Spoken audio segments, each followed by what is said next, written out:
Oh, you were finished. Oh, well, allow me to retort. TTC, New Rob Report. And this is just a follow-up video that I'm going to make on my last video uh, to address the commenters. This is going to be a recurring theme throughout, from this point forward, all the way through next season and so on and so forth, as long as I keep making videos. After my videos are done, depending on the comments that I get, and depending on who they're from, I may do an addressment video. That's what we're doing here today. And the comments that I'm going to address here today on my free agency video are two particular comments, or two particular people. One of those people being QBWILLIEB, the San Francisco 49er fan, and the other will be Nicholas Allan. You may remember me and Nicholas Allan got into a little bit of a thing last season, but anyway.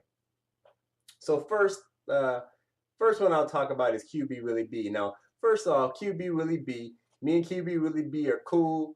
It's no beef. This is just talking game.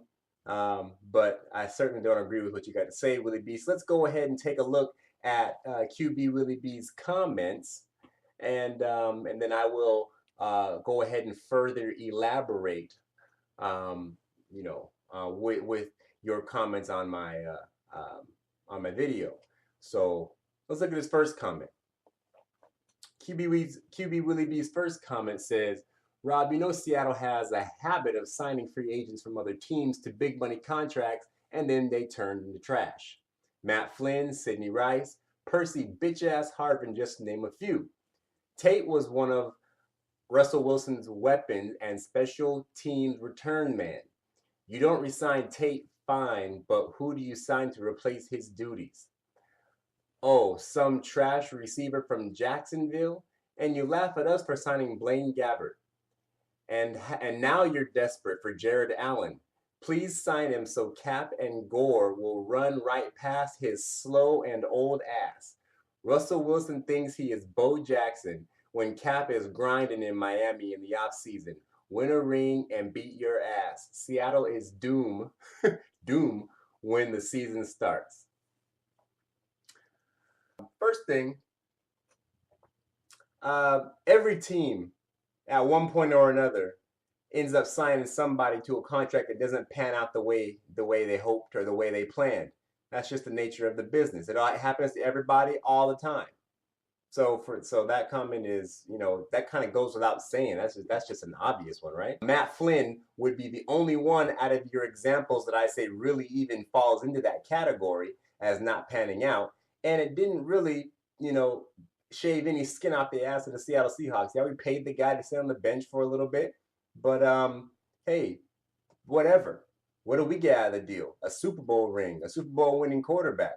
It's not like the signing of Matt Flynn put the Seahawks in the undercarriage of the league for years in a row. It's not something like that happened. We signed him. It didn't work out. We figured out that it wasn't going to work out very early, and we put the best man in for the job. Sidney Rice, although he was not the player that a lot of us hoped he would be as a wide receiver, Sidney Rice was at least workable when he wasn't hurt. It happens. They're playing football. They get hurt. So Sidney Rice, at least, was workable. I don't know. We're talking about Percy bitch-ass Harvin, because I can promise you this. When Seattle is whooping that Frisco ass next year, I'm pretty sure you're probably going to use, I guarantee you or your San Francisco 49er associates are going to use the only because you had Percy Harvin excuse while we beat you guys. While we're beating you guys for whatever reason, Percy's going to make a play, whether it's a kick return, a punt return, a screen pass he takes for 65 yards. Percy Harvin is going to make a play that's going to at least assist us in beating that 49er ass. And I guarantee you use the excuse, only because you have Percy Harvin. If it wasn't for Percy Harvin, you guys would never have won. Mark my words. And you can come back and watch this video when it happens. You know I will. Tate was one of Russell Wilson's weapons and special team return man. Well, yeah, so was every one of our receivers was one of Russell Wilson's weapons. Uh, every guy who caught a pass was one of Russell Wilson's weapons. Uh, and he's our special teams return man. Big deal. Doug Baldwin returned kicks. Okay, even Robert Turbin returned kicks. Percy Harvin will return kicks. Where are we gonna find someone to replace his duties? How about anywhere we look?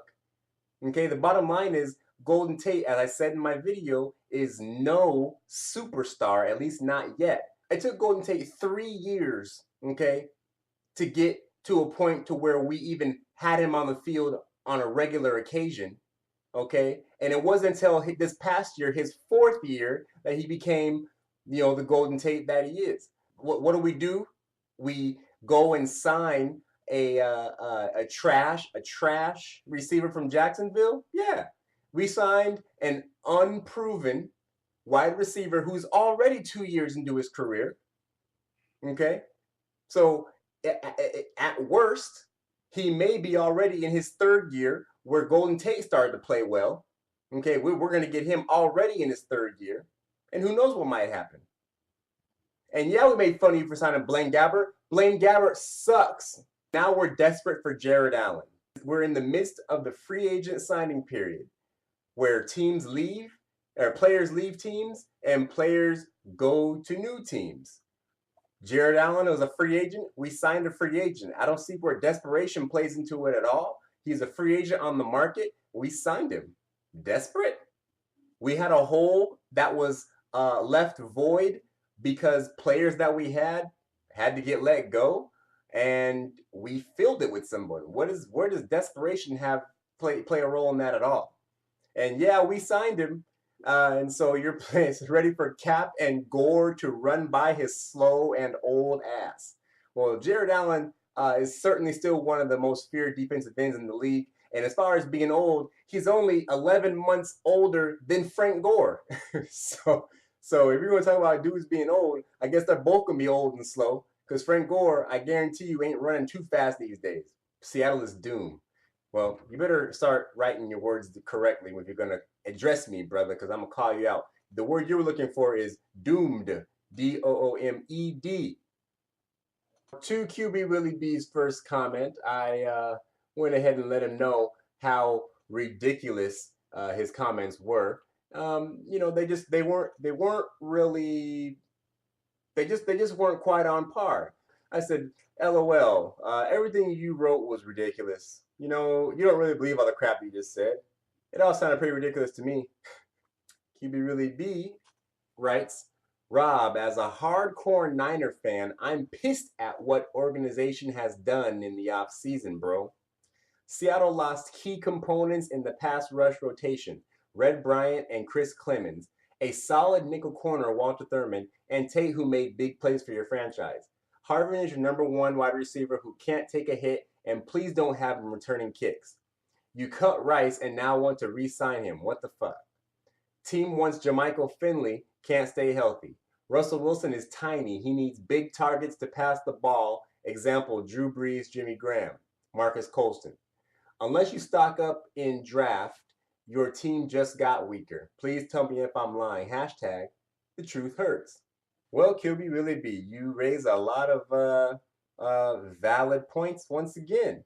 Why, as a hardcore Niner fan, I'm assuming you are talking about our organization when you write just organization. I'm assuming you mean Seattle's organization, and why that would piss you off as a hardcore Niner fan, I guess you have your reasons. Seattle lost key components. Key components?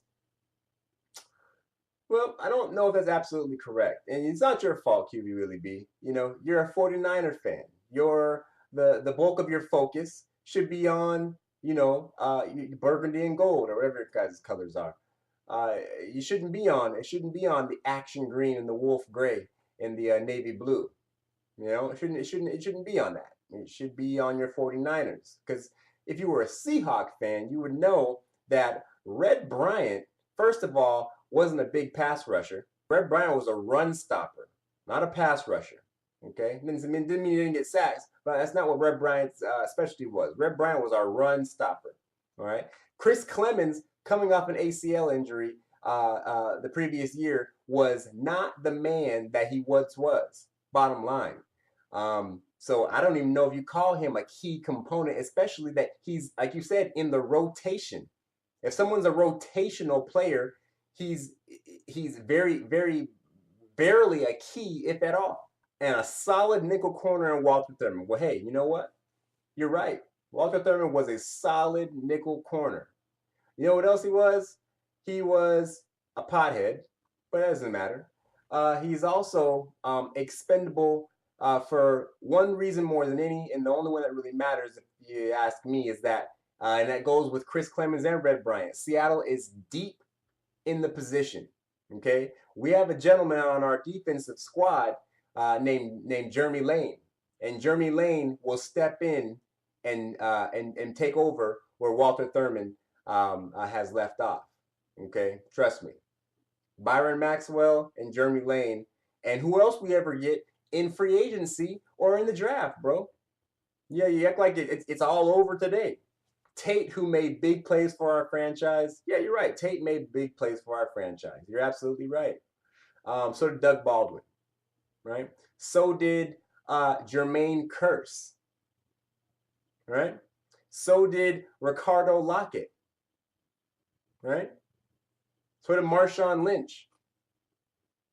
So did Derek Coleman. So did Russell Wilson.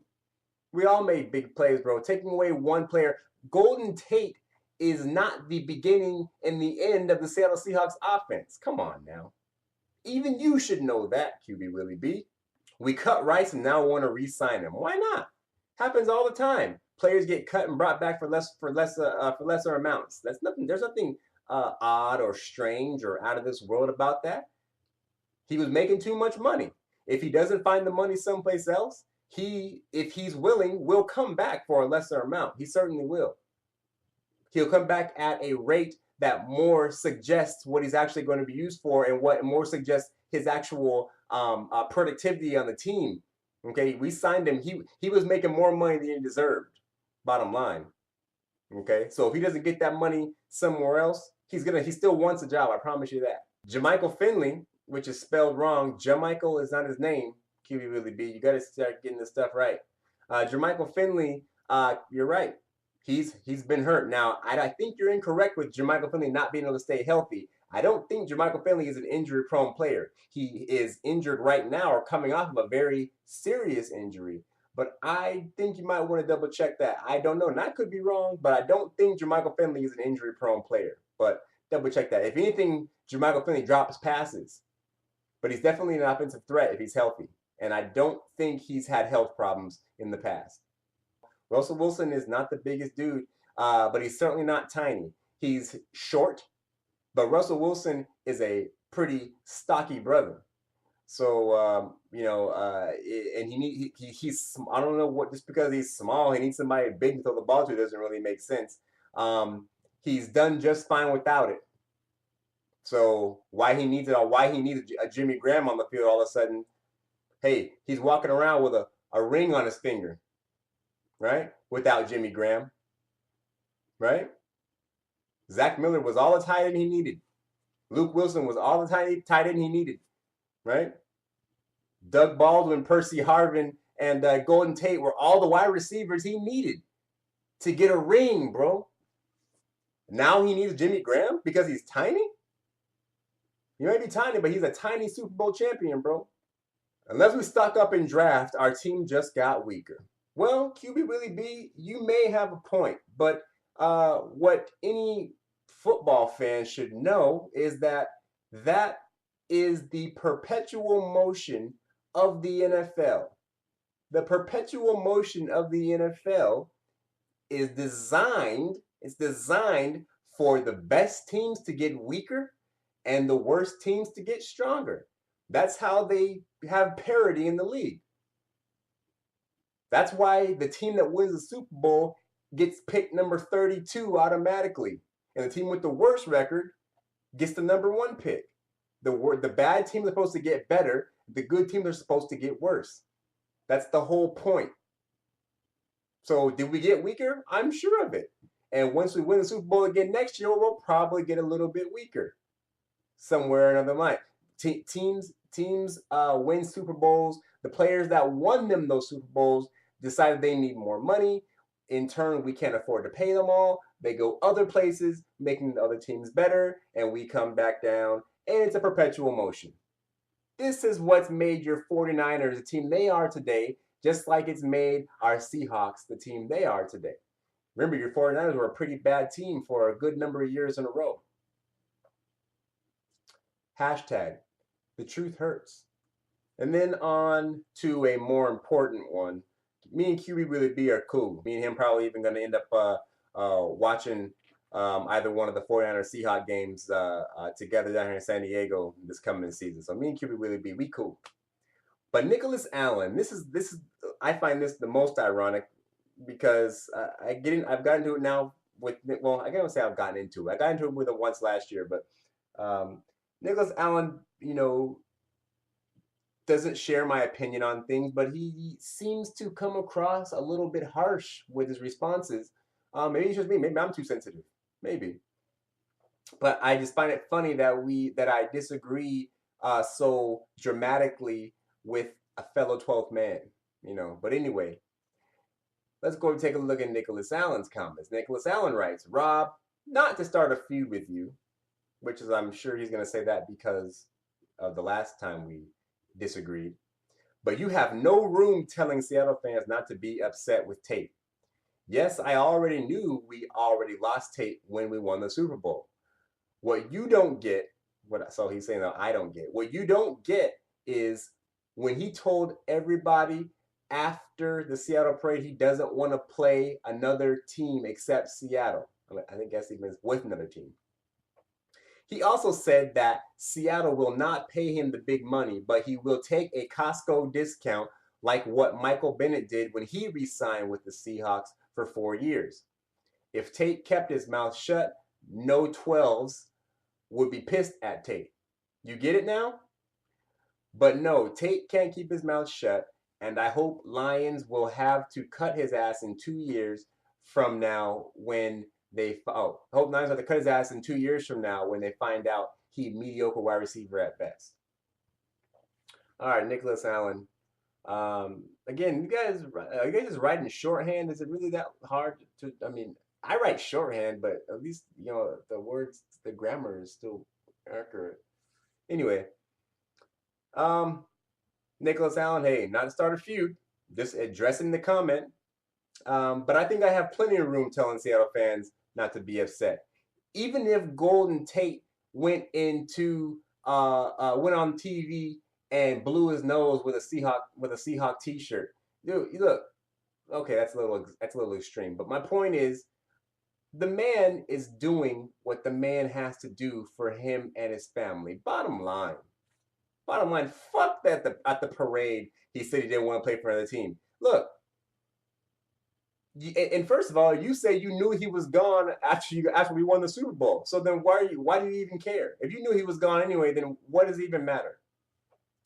He told everybody after the parade he doesn't want to play for another team but Seattle. Do you think that's not true? Do you think he was lying when he said that he didn't want to play for any other team in Seattle? I think he meant it. He says he knew that Seattle will not pay him the big money, but he'd take a Costco discount. Well, he didn't say he was going to take a Costco discount. What it's called is a hometown discount. And that means that you'll give the team that you already play for a little bit of a discount on yourself just so you can stay there, in order to stay there. But none of that matters. All those things are true. The only thing that matters, Nick, is that even with the discount, even with the fact that he wanted to stay in Seattle and didn't want to go to another team, Seattle still didn't make an offer to him that was feasible. That's it. Just because he tells you at the fucking Super Bowl parade that he wants to be a Seahawk for the rest of his life doesn't mean he's gonna stay for chump change. He feels that he's worth a lot more than that. Duh. He's not gonna stay for chump change. He's getting double what Seattle offered him. Even at the capacity that Seattle used Golden Tate this past year, even at that capacity, okay, I say he's worth more than half of what Detroit was offered him. He says he would take the Costco discount like Michael Bennett did when he resigned with the Seahawks for 4 years. First of all, Michael Bennett said explicitly, okay, he didn't say there's no such thing as a Costco. They don't call it a Costco discount, first of all. They call it the hometown discount. And the Costco comes into it because Michael Bennett said explicitly that he will not take any discount. He will not take any pay cut to stay in Seattle. Yeah, he'd like to stay in Seattle because they're a Super Bowl winning team. But he explicitly said that he will not take a pay cut to stay. His comment was, this isn't Costco. All right? He ain't getting players at wholesale. This is a business. He's there to get paid. Mike Bennett did not take any type of a pay cut or restructuring or anything to stay in Seattle. Seattle paid him the money he wanted. So you got to check your info on that, Nick. If Tate would have kept his mouth shut, 12s wouldn't be pissed. Well, hey, you know what? That sounds like a 12s problem, not a Tate problem. Tate simply said, hey, I would like to be a Seahawk. But money talks, obviously, and I'm sure if the offer was a little bit better, Tate would have stayed. But you can't expect the dude to stay for beans, okay? Because he said it in his article, the offer was half what Detroit offered him, and even I think Tate's worth more than half. So, Nick, do you get it now? And for you to hope that the Lions cut him in 2 years when they find out he's a mediocre receiver, hey, I don't wish anybody any ill fate like that. Again, you know, I said earlier in my other video that Tate was for the Seahawks. Tate was an average receiver. You know, he wasn't anything great, but because the Seattle Seahawks offensive scheme, the offensive philosophy doesn't require him to be great. Nor Sidney Rice, nor Doug Baldwin, and neither were Percy Harvin. Percy Harvin has a dynamic about him that makes him great even when he's not even on the field. Percy Harvin, people look across the field at Percy Harvin just knowing that he could explode at any second. If the ball is in Percy Harvin's hands, everybody stops breathing. Everybody. That's not Golden Tate. Golden Tate made some plays, but he is no Percy Harvin. Okay? So, yeah, he's an average receiver. Doesn't mean he can't go somewhere and be great. When he's thrusted into the role, okay, that forces him to be great, he may be great. He definitely has skill. He has ability. But in Seattle's offense, it wasn't required for him to be that great, even if he is capable of being that great. But he's not Percy Harvin. Percy Harvin will be great even when we're only asking him to be mediocre. He'll still be great. So I just have to disagree with you guys' comments, and I was making a video on it. No hard feelings. Golden Tate doesn't deserve the hate that some of the 12th men threw his way. And QBWILLIEB, hey, man, our team did not, for a team that just lost some key components, we're still gonna be all right, bro. Good luck beating us in the clink, even though we're substantially weaker. And I will check with you later about how much the truth is hurting you. Fuck the 49ers.